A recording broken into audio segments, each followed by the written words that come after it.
Malagasan? Malagasan. Malagasan. Aray ko! Patay tayo dito. Toyota Vios na 1.3 E-variant all-power. Mga boss, wait lang. Kasi na-check na nila. Ano boss? Approve? Approve sobra. So mga boss, ayaw na nila i-test drive. Boss, test drive nyo muna. Hindi na. Mga boss, pakita ko lang sa inyo. Ulti to, battery holder. Oh. May casa markings. Ayan mga boss. Lahat yan, well-maintained casa markings mga boss. Ayan o, umuulan ng kulay sa engine bay o. Lahat yan mga boss, all orig. Grabe. Milyahin na ito. 81 lang. Ay, 81 lang. Sorry. 81K orig mileage mga boss. Mio Marimar. Boss, tapatan mo na 235 kasi nagparehistro kami. Oo nga, nagparehistro kami. Sige boss, sarado mo na. Hindi, kasi yung rehistro hanggang next year mo na. Kasi June boss, June ngayon eh. Actually, rehistrado pa siya. Eh, hindi ko na inayaang mapaso. 235, 235 bossing. Maraming salamat sa unawa. Kasi mga bossing, papaso na this June. Sabi ko naman sa inyo, lahat ng unit namin dyan, di namin nagre-release ng paso. Boss, gusto ko registered na makukuha at mabibili sa akin ng bayar. Swerte na lang mga boss kung makakadampot kami ng unit na rehistrado. Pero kung paso, talagang nire-registro namin at the same time, well-maintained yung mga unit. So boss, paano? Okay. Valid ID, binibigla mo ako eh. Mga boss, pasibat na kami. Papunta kami ng Kalawan, Laguna, may outing kami. Pero wala si Bossing, ayaw pa awat. Alright, sige. Go na acknowledgement letter. Ayun na si Bossing, oh. Nag-over the counter. Trip na trip talaga yung Vios. Let's go. So tara, tapusin na natin acknowledgement letter. Ayan ang ating Toyota Vios na 2008-2009 acquired. Grabe.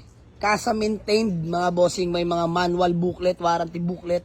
Kompleto, legit first owned din, mga Bossing, no. May RFID na rin. Ako na rin nagparehistro mga boss, so valid na yan till next year, no. Inaantay ko na lang yung rehistro mga boss. So yun lang, presentable ang paint, wala nang gagalawin. Stock mags, makapal pa naman mga goma. Flex ko na rin sa inyo interior mga boss. Fresh interior to, sobra. Ayan o, all power mga boss, all window properly working. Kita nyo naman yung manubela mga boss. Sobrang sariwa. Ayan o, seats natin dyan mga boss. Grabe, sobrang fresh. Talagang ayaw na tantanan ng buyer natin. Manual tranny. 81K, 88K mileage ba if I'm not mistaken. Pero line of 8 lang milyahe na ito. 81K ulit mileage mga bossing. So yun lang, maraming salamat kila bossing na taga Imus Cavite lang mga bossing. Binigla tayo kanina, Innova, ngayon naman yung Vios natin. So halos sabay lang sila. Grabe. So yun lang, maraming salamat. Kakabayaran lang mga boss, bilangan namin ng payment. Class A na ito, grabe. Tipid pa sa gas, alam niyo naman pag Vios, low maintenance pa Toyota yan. So ay mga bossing, bali, all goods na boss? So all goods na. Bossing, pangalan niyo mga bullet? Edgar. Boss Edgar, peace pa muna. Bossing? Eric. Boss Eric. Magkaibigan? Magkapatid. Magkapatid? Kaya nga pala sabi ko na magkamukha eh. Si Boss Edgar at si Sir Eric. So ayun lang mga boss, mga taga Imus Cavite. So sir, bago man natin magkawatak-watak, baka may gusto alam mo ng batiin na shout-out. Yung si kapatid ko si Erwin, gusto niya sumama rito. Ay. Kaya hindi siya nakapunta. Tsaka yung kapatid isa, si Noki. Magkikita pa rin kami niyan, boss. Babalik pa rin kayo. Boss, kayo, baka may gusto naman ang batiin. Shoutout sa'yo, Karen, pauwi na ako. Yeah. So ayun mga boss, nakamotor lang sila papunta. Ang problema, sama ng panahon.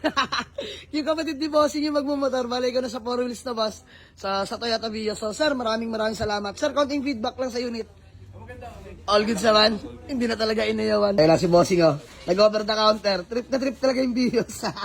Let's go. So tara, tapusin na natin. Acknowledgement letter.